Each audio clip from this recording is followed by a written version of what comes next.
692nd King James Version Bible read, and I'm reading 2 Corinthians chapter 13, verse 1. Just one verse today, and with some Koine Greek words. So, I'm going to read it right now. Verse 1. This is the third time I am coming to you. In the mouth of two or three witnesses shall every word be established. That's it. That's actually it. Let me just read some Koine Greek words. And then I'll provide a modern or more literal rendering and then modern rendering. First word in Koine Greek is triton. The word tree and then ton. Triton. KJV, third time. Lexical meaning third or third time. The next word is marturon. Marturon. Marturon. KJV, witnesses. Lexical meaning persons giving testimony or witnesses. Next word, trion. Trion. KJV, three. Lexical meaning three. The reason why I add this is because I just want to give you some transition from same root word but different meaning. So, triton, third time or third. Trion, three. The number three. All right. Next word is stathe setai. Stathe setai. KJV, shall be established. Lexical meaning shall stand or shall be established. Next word, rhema. KJV, word. Lexical meaning statement or matter spoken or word. However, the word, there's another word in Koine Greek for the word, which is logos.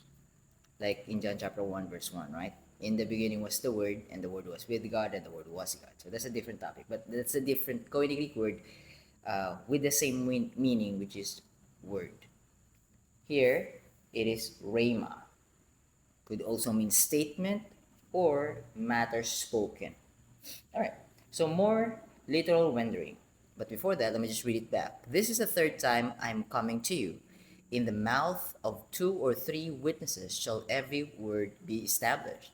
Apostle Paul is quoting Deuteronomy chapter 19, verse 15. Later on, I will read that. I think I prepared that as well.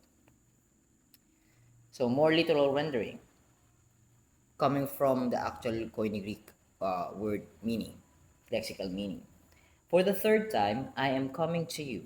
Upon the testimony of two or three witnesses, every matter shall stand. More modern rendering. This will be the third time coming to you. This will be my third time coming to you. Every matter must be confirmed. Let me just read it. Excuse me. Let me just drink water. Sorry, guys. Let me just read it back. This will be my third time. This will be my third time coming to you. Every matter must be confirmed by the testimony of two or three witnesses. All right. This is necessary. This verse is necessary for tomorrow's Bible reading in KJV.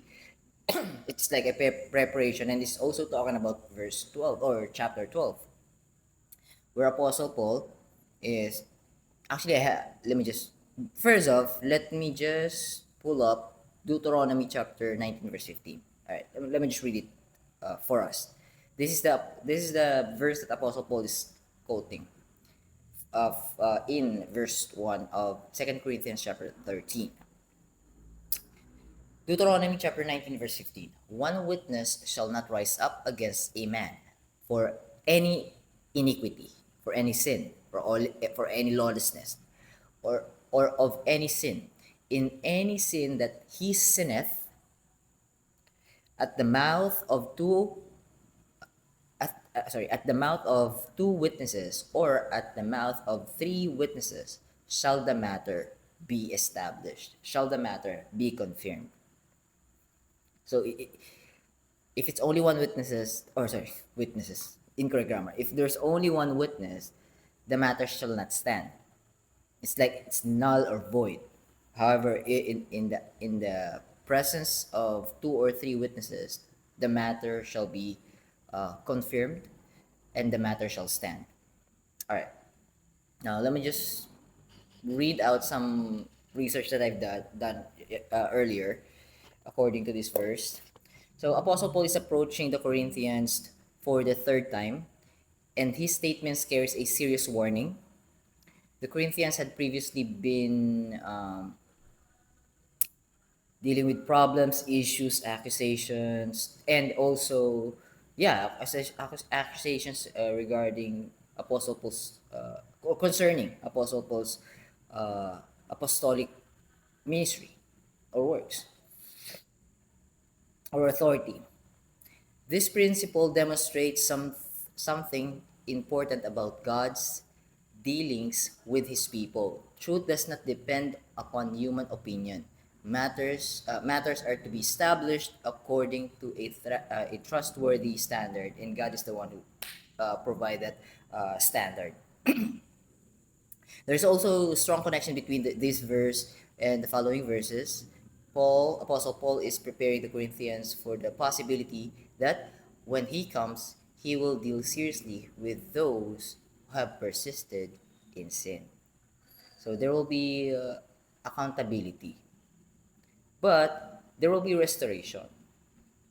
And to be honest with you, that's what I like in our church. People may fall short. People uh, may fall into temptation, and there will be accountability.